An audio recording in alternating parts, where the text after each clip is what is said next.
Кырынаас кутуругун төбөтө кара буолбут. Билиңи кыыллар, үөннөр көйүлдер бары бэйэлэрин жүһүннэрин ылбыт кэмнэре эбит. Ити саҕана кырынаас харатыҥы кугас өҥнөөҕө. Арай эмиске чысхааннаах, кыыдааннаах кыһын кэлбит, ойуур ортотугар мас балаҕаҥҥа булчу тоҕонньор олорорун бары кыыл билэрэ.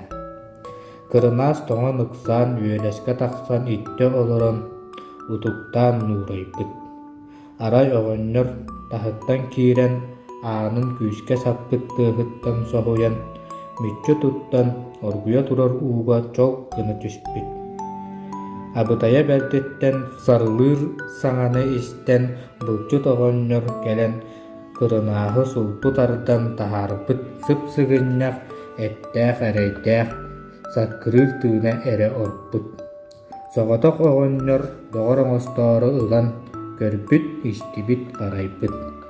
Кырынаас сотору үтүөрбүт, били харатыҥы кугас жүһүнэ уларыйбыт үппүрүм түү хойуу баҕайытык үүнэн үүт маҕан жүһүннэммит. Оҕонньордоох кырынаас дьуккаахтаһан өр соҕус олорбуттар. Кырынаас оҕонньор булдуттан бэлэми асаһар. Биирдэ оҕонньор кыра хаһаас арыылааҕын көрбүтэ, хайыы үйэ түү суола киирэн бүтэрэн эрэр эбит. Оҕонньор уордайбыт, уоруйаҕа хайдах тутуан билбэтэх. Онтон өйдүү биэрэн бултуу тахсыбыта буолан саспыт. Кырынаас ол бу дьиэкки чолооруҥнаан көрө-көрө кэлэн дьааһы киһигэр орбут арыытын киирэн барбыт. Оҕонньор үөт түрэҕинэн дэлби охсордуу сананан тыыһа суох үөмэн испит. Кырынаас обургу сэргэҕэ дэлэ дуу, били охсон куотан эрдэҕинэ оҕонньор хаһыыра түһэн баран сырбаппыт да кутуругун төбөтүн эрэ таппыт. Оҕонньор: «Хара баранаат, муус маҥана син бэлиэтээти-мэ» диэн хаалбыт. Онтон ыла кырынаас кутуругун төбөтө хара түүлэммит, уонна бэлиэлээх диэн ааттаммыт үһү. Якутская народная сказка «Как почернел кончик хвоста у горностая».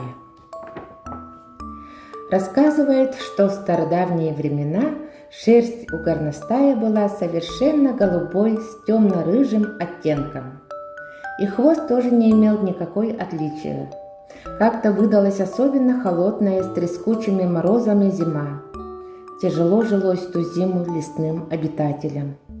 Голодный и полузамерзший горностай забрался на теплую трубу лесного домика, где жил старый охотник.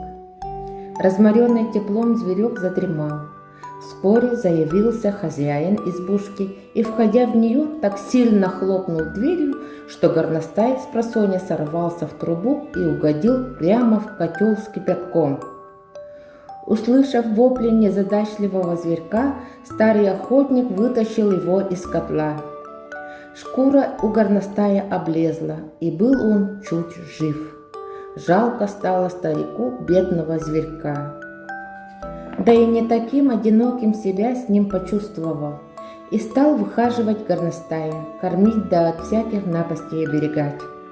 Зверек скоро поправился, ожил, окреп, словом стал прежним горностаем. Только темно-рыжий цвет исчез, выросла новая шерсть, белая как молоко и без единого пятнышка.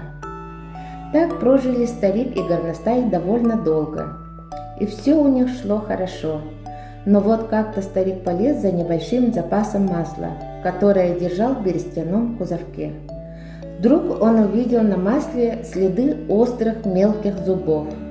Старик страшно рассердился и уже собрался было наказать вора, но передумал. Сделал вид, что уходит на охоту, а сам спрятался неподалеку.